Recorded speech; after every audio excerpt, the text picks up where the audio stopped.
আমরা তোমাদের যে দেশে আছো সেই দেশে স্যার ডেনমার্ক আমেরিকা সবাই এখানে আছি আপা, ডেনমার্ক আমেরিকা সবাই আছি আমরা। আপা আপনি এখন আমাদের কিছু নির্দেশনা দেন, আমরা প্রবাসী থেকে কি করতে পারি, এবং বাংলাদেশে আমাদের যে ফ্যামিলি আছে, আত্মীয় স্বজন আছে, আমাদের যে বিভিন্ন দলের নেতৃবৃন্দরা আছে, আমরা কিন্তু অর্থনৈতিক থেকে বিভিন্নভাবে সহযোগিতা করতেছি, যার যেভাবে পারি আমরা। বাকিটা আপা আপনি নির্দেশনা দেন, আপনার নির্দেশনার মতো আমরা কাজ করবো বাংলাদেশে এবং প্রবাসে।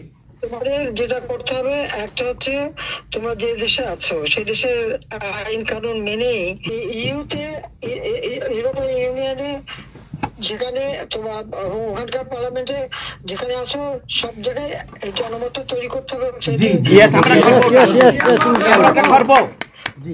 সন্ত্রাসের রাষ্ট্রে পরিণত করছে বা মানুষ খুন করছে, আজকে খুন করছে। আজকে তুমি জানো আমাদের মোহাম্মদ হোসেন মায়ের বাড়িতে আগুন, এইগুলি সে করে বেড়াচ্ছে এবং সমস্ত এই ইচ্ছা মতো।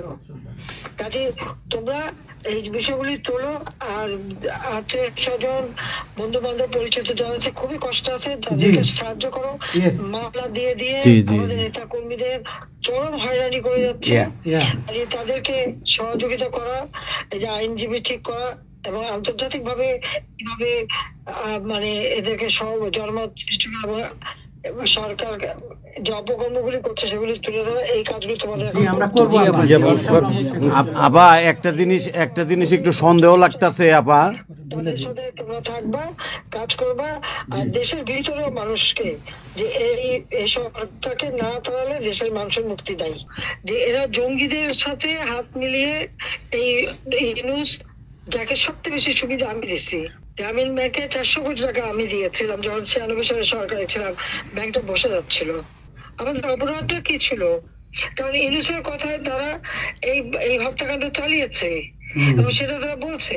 15 জুলাই থেকে এরপরে এই পর্যন্ত যত হত্যাকাণ্ড হচ্ছে, অগ্নিসংযোগ, সবকিছু ইউনূসের নির্দেশেই এই এত বুকের মায়ের কোল খালি হয়েছে, এত পুলিশ মারা গেছে, আর সব থেকে মারা গেছে তো আওয়ামী লীগের নেতা কর্মী। শুধুমাত্র ক্ষমতা লোভে এই লোকটা এইভাবে তার ম্যাটিকুলাসলি ডিজাইন করা, অর্থাৎ সুপরিকল্পিত একটা প্ল্যান করে এই হত্যাকাণ্ড ঘটিয়ে সে সংবিধান লঙ্ঘন করে অবৈধভাবে ক্ষমতায় বসে আছে। এখন উনি নাকি আমাদের বিচার করবেন, সে নিজেই খুনি। ইউনূস নিজে খুনি, তার সমন্বয়করা খুনি। শেয়ার মার্কেটে টাকা উধাও, ব্যাংকে টাকা নাই, ব্যাংকের টাকা উধাও, গেল কোথায়? ইউনূস, তার কোনো সাংবিধানিক ভিত্তি নাই, সে অসাংবিধানিক ভাবে অবৈধভাবে ক্ষমতা দখল করছে। ইনশাল্লাহ তার বিচার ওই সংবিধান মোতাবেকই হবে, এবং তার ওই চালা চামুন্ডার যে করার সাথে আছে আর উপদেষ্টা এবং সমন্বয়কারী সবকটার বিচার বাংলা মাটিতে হবে। প্লিজ প্লিজ আপা বলেন আপা।